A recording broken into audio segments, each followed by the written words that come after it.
나라를 논할 수 있어야 돼요. 나라. 예를 들어서 나라를 논하려면 우리나라만 논해서는 안 되잖아요. 우리들 주변국도 논할 수 있어야 돼요. 중국을 논할 수 있어야 되고, 러시아를 논할 수 있어야 되고, 북한을 논할 수 있어야 돼요. 미국을 논할 수 있어야 돼요. 그 해박한 지식을 가져야 된다는 얘기죠.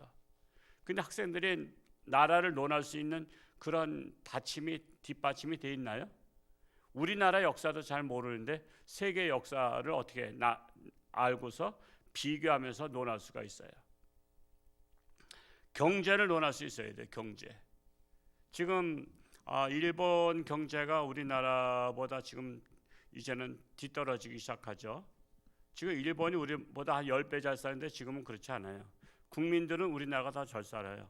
경제는 일본이 더 앞섰지만 지금 대만이 우리나라를 추월한 거 뉴스 보셨나요? 대만이 우리나라를 추월했습니다. 몇십 년 뒤졌던 대만이 우리가 싸우는 바람에 우리는 경제를 다 망가뜨렸잖아요. 지금 우리나라 앞질렀습니다. 지금 우리나라를 앞지르려고 하는 중국이 지금 뭐 전기차라든가 이런 거 다 앞질렀잖아요. 지금 삼성이 지금 할 게 없어요. 지금 새로운 경제로 나가지 않으면 여러분 우리나라를 버팀목이 삼성과 현대와 그런 대표 그룹이 세계랑 경쟁해서 이겼기 때문에 우리나라가 경제가 이끌어간 거지, 농민이 농사 열심히 져가지고 되는 게 아니란 말이에요. 근데 그 삼성을 없애려고 했잖아요. 여러분 가장 전쟁통에 가장 최고의 무기를 없애려는 것과 같은 거예요. 최고의 무기를 없애고 군인들 똑같이 소총 가지고 싸우게 하자. 형평성에 맞게. 그것 같은 거야. 아니 상대방은 최첨단 무기를 갖고 있는데 우리는 똑같이 평등하자. 소총을 똑같이 갖고 있자. 여러분 삼성을 없애려고 이재용 회장을 감옥에 넣었다가 만만하지 않으니까는 결국 풀어준 거 아닙니까? 여러분 이런 걸 정확히 볼 수 있어야 돼요. 여러분 삼성 망가뜨렸으면 우리나라 경제 20%가 확 줄어드는 겁니다. 여러분 예를 들어서 월급이 300만 원인 사람이 20% 줄어들면 얼마죠? 60만 원 줄어드는 거예요. 뿐만 아니라 자유를 논하고 인생관을 논하고 이게 청소년 때 해야 돼요. 근데 오늘날 교육이 청소년 꿈을 빼앗아갔습니다. 생각을 빼앗아갔어요. 꿈이 없는 학생으로, 생각이 없는 학생으로, 선덩이에서 좌지우지되는 학생으로 그렇게 만드는 교육을 했어요. 생각 없이 살아가는 도구로 만들고 있어요. 참으로 안타까운 거예요. 오죽하면 서울대도 없애려고 했잖아요.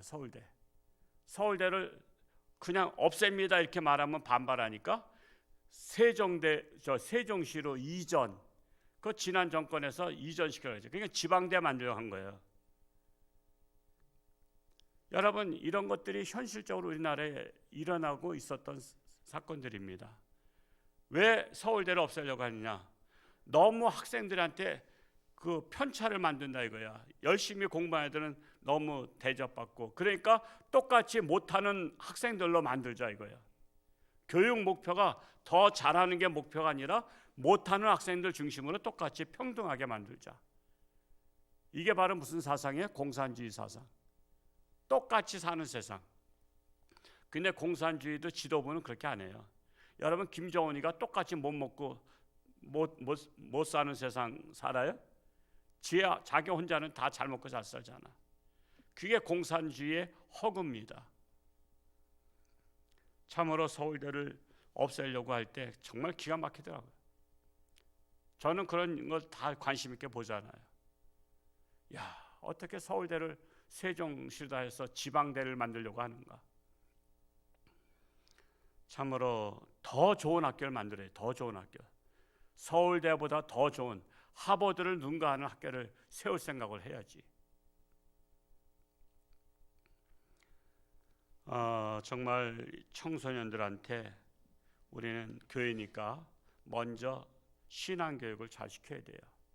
우리 학생들 성경 일독이라도 해본 학생 한번 손 들어볼까요? 일독.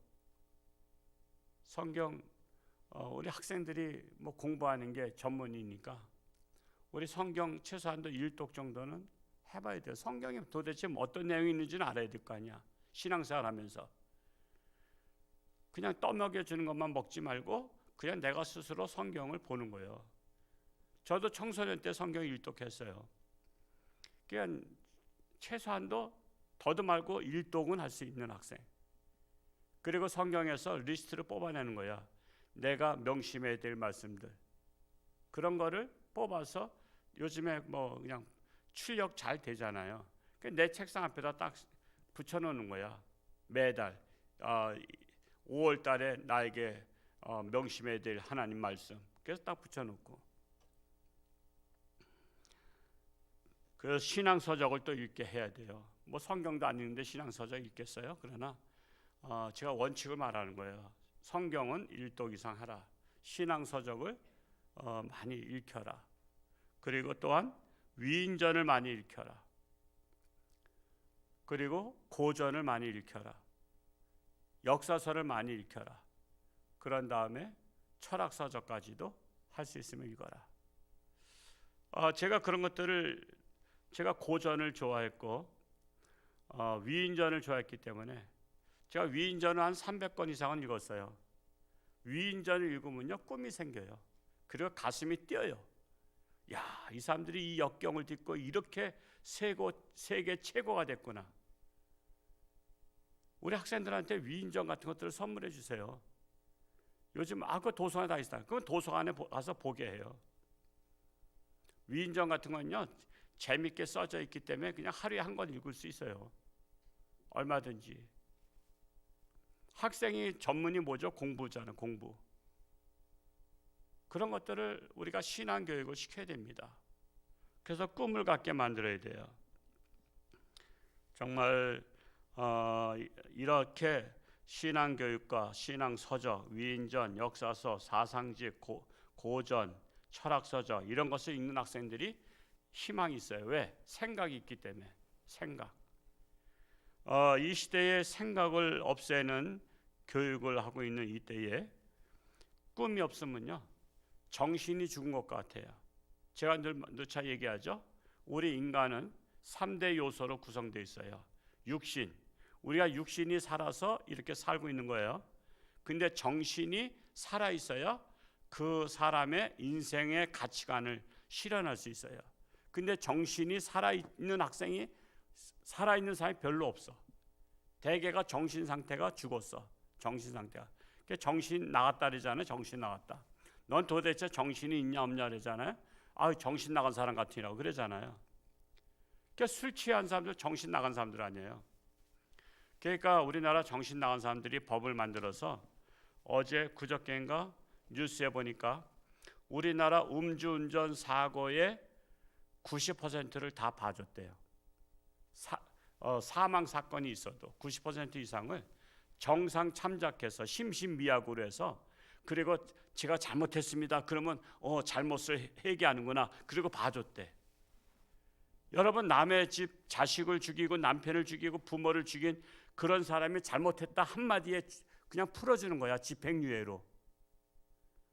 여러분 이게 판사들이 이게 법을 만든 사람들의 이게 제정신이에요? 그러니까 마음 놓고 술 마신 거예요. 잘못했다 그러면 돼.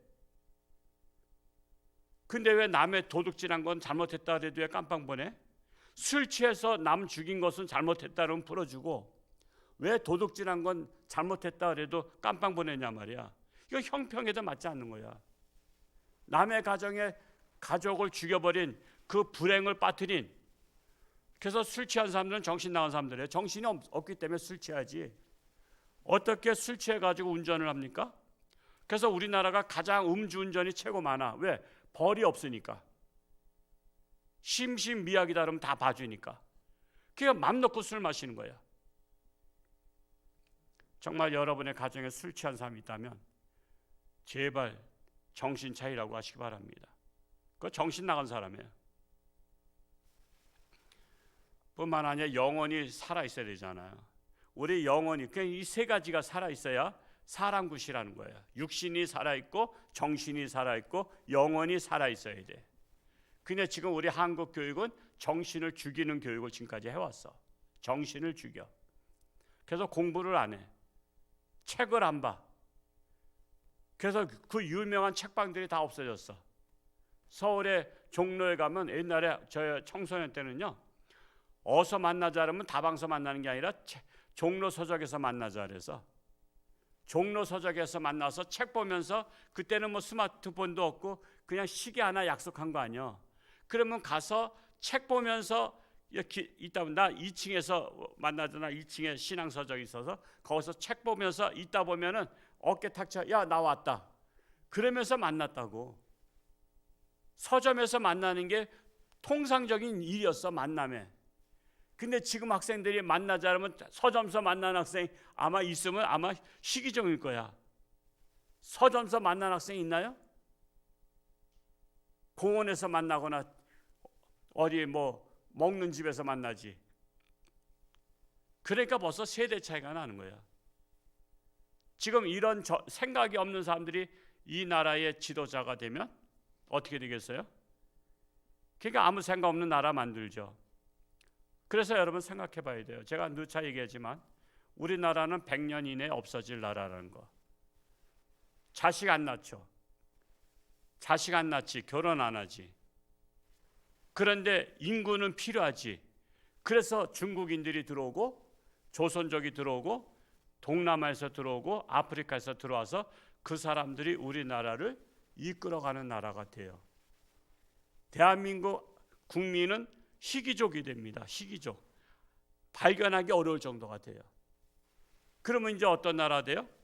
대한민국은 한때 우리 한민족이었다. 그러나 지금은 다민족 국가가 되었다. 이렇게 되는 거예요. 원래 아메리카가 누구 땅이었죠? 아메리카가 인디안 땅이었잖아요. 근데 인디안이 적어. 쪽수가 적으니까 영국에서 이주하던 사람들이 처음에는 이주해 오고 하다가 계속 자리를 넓히더니 계속 인디안을 쫓아냈잖아요. 이거는 우리 땅이라고 항변해봤자 소용없어. 왜? 한 몇만 명이 몇십만 명, 몇백만 명을 어떻게 싸워서 이길 수가 없어. 그게 다 밀려난 거야. 여러분, 맨하탄 땅이, 그 뉴욕의 맨하탄이 유명하잖아요. 여의도 같은 섬이잖아요. 그거를 뺏기가 뭐하니까 이제 나라가 이제 법이 있고 그러니까 뺏기가 뭐하니까 그게 인디안 땅이었어요. 인디안이 농사짓는 땅이었어. 근데 그거를 뭐에 팔았냐면 양주 2병인가에 팔았어. 양주 2병 술 마시고 싶다 그래서 이거 양주 2병 줄 테니까 맨하탄 땅 달라고. 그래서 그 맨하탄 땅이 팔린 거야. 지금 세계에서 가장 비싼 땅 중에 하나가 맨하탄 땅이야. 거긴 다 고층 빌딩들만 다 있다고. 여의도와 같은 땅이야. 그래서 나라가 바뀐 거예요. 지금 인디안 나라라고 말하지 않잖아요. 미국이라 그러지. 그냥 각 나라 사람들이 다 들어와서 다 차지한 것처럼 우리나라가 그렇게 될 거예요. 이제 100년 안에. 결혼 안 하지, 자식 안 낳지. 그래서 우리 청소년 때에 꿈을 심어줘야 되고, 꿈은 어떤 역경도, 노예 생활도 이겨낼 수 있고 감옥 생활도 이겨내고, 결국 꿈이 실현된 것처럼 오늘 나온 학생들이 요셉과 같은 꿈을 가지고 열심히 공부해서 열심히 책을 보고 그렇게 해서 정말 이 시대를 이끌어갈 수 있는 주인공들이 될 수 있기를 축복합니다. 기도합니다. 하나님 아버지, 오늘도 새날 주시니 감사합니다. 오늘도 주님과 동행하며 복된 날 될 수 있기 원합니다. 참으로 청소년 때에 하나님 말씀을 보고 배우고 듣고 또한 읽고 또한 연구하고 묵상해서 하나님의 말씀이 살아 역사하기를 원합니다. 많은 신앙서적과 위인전을 탐독하기를 원합니다. 고전을 탐독하기 원합니다. 사상집을, 인문, 고전을 탐독할 뿐만 아니라 철학서적까지 책을 사랑하는 학생들 되게 하여 주옵소서. 그리하여 미래를 꿈꾸는 자가 되어서 이 시대를 이끌어가는 지도자들이 될 수 있기를 간절히 원합니다. 오늘도 주님과 동행하며 승리하는 복된 날 되게 하시고 여러 가지 질병 속에 있는 자들 가운데 함께 하시고 저들이 하나님 앞에 나와 하나님 앞에 간절히 부짓고 기도할 때에 하나님의 놀라운 치유의 역사가 일어나게 하여 주옵소서. 예수님의 이름으로 축복하며 기도하옵나이다. 아멘.